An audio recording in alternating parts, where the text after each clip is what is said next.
why I don't show this to people, because this really scares people. But not us. This is not correct material. Look at all the knots in this. This is just was the worst material to be used. This sill was replaced at one time. Somebody did not do a very good fix, and this is the result. If they had done it correctly, this would not have occurred if they used the right material. It's not primed on any of these sides. It was just a quick fix, and that is the result right there. And so the owners put a roofing tar on here to try to protect it as best as possible. But the only way to really fix this is to take it out and build new components and make it right.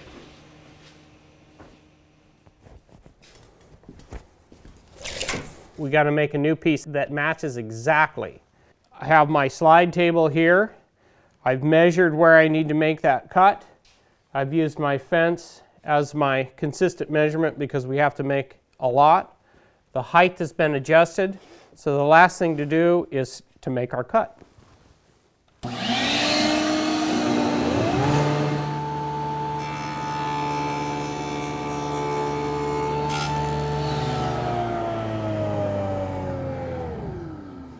And there it is. See that? How it came to us. There it is in the raw.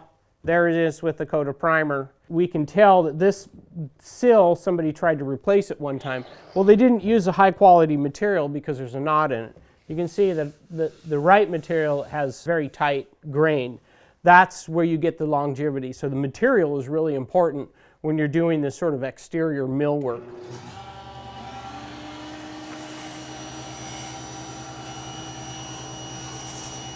We may end up sometimes having huge stacks of this.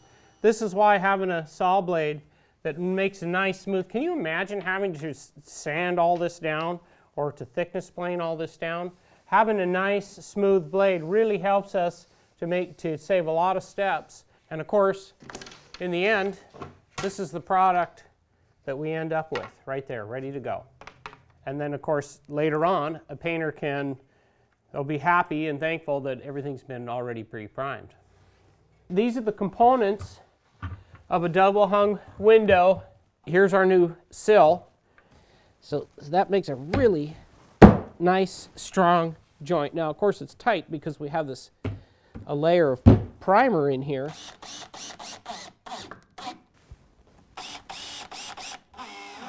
All right.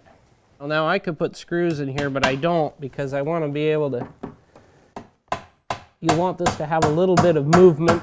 It's part of the reason why it lasted for so long. This is a sash that will go into this jamb.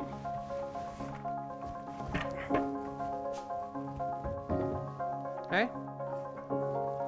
Right in here, like that. The upper sash is going to sit here. And this is your parting bead that separates the two of them.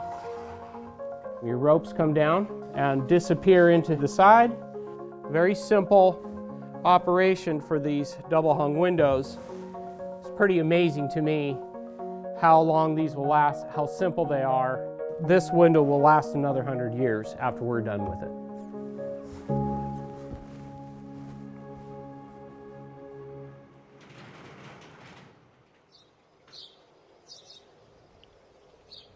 Okay, so here we are in the shop, and you can see behind me here that we have our finished restored windows.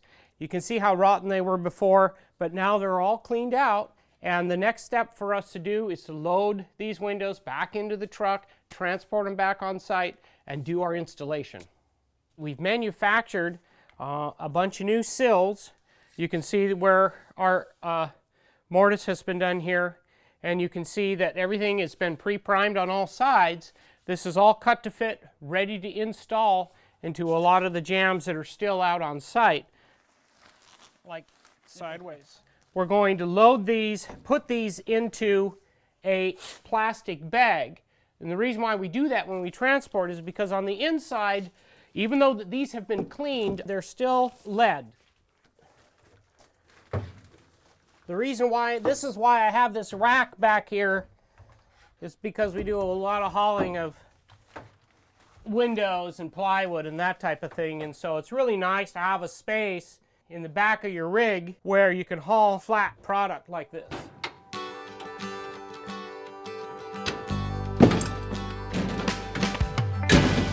Now that these windows have been transported back to the site, installed and painted, we got to know these windows very well in the process, with evaluating the damage and deciding what needed to be done. Setting up the project included scaffolding access and installing plastic walls for lead containment and dust control. Extraction needed to have a surgical approach to keep damage to a minimum, and labeling each window before transport to the shop was a must. Once in the shop, stripping off the layers of paint revealed more detailed damage.